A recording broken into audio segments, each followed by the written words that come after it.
দোরগোড়ায় লোকসভা ভোট, আর ভোট মানেই দল বদলের খেলা।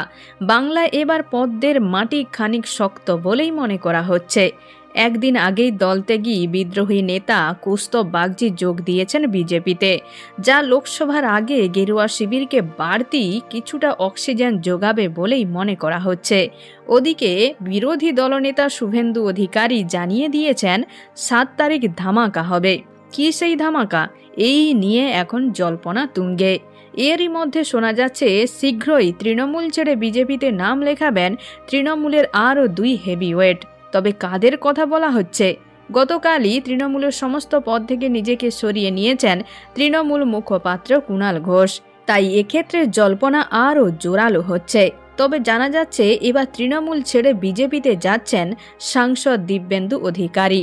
আগামী 7ই মার্চ বিজেপিতে যোগ দিতে চলেছেন অধিকারী পরিবারের অন্যতম সদস্য দিব্যেন্দু অধিকারী, এমনটাই সূত্রের খবর। প্রায় 2 বছর হল দলের সঙ্গে কোনো সম্পর্ক নেই বলেই চলে।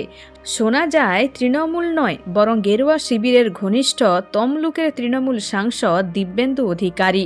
এবার লোকসভার আগে সেই সাংসদই কি নাম লেখাতে চলেছেন বিজেপিতে?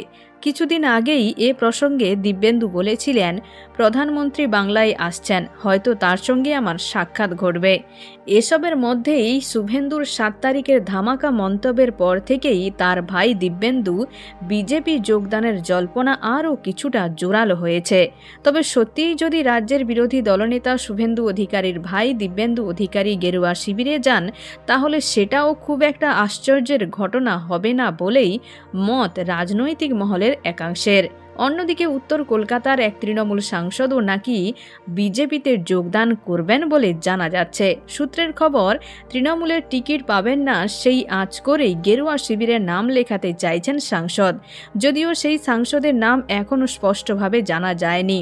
তবে নবীন প্রবীণের দ্বন্দ্বে তৃণমূলের প্রবীণ নেতারা নাকি কেউ টিকিট পাবেন না, সেটাই মনে করা হচ্ছে। সুদীপ, সৌগতদের মতো নামও এই তালিকায় রয়েছে। তবে কোন সাংসদ বিজেপিতে যাচ্ছেন তা দেখার জন্য এখনও কিছুটা সময়ের অপেক্ষা করতে হবে বলে মনে করা হচ্ছে। এখন এই পর্যন্ত। আবারও দেখা হচ্ছে রাজনীতির পরবর্তী আপডেট নিয়ে। ধন্যবাদ।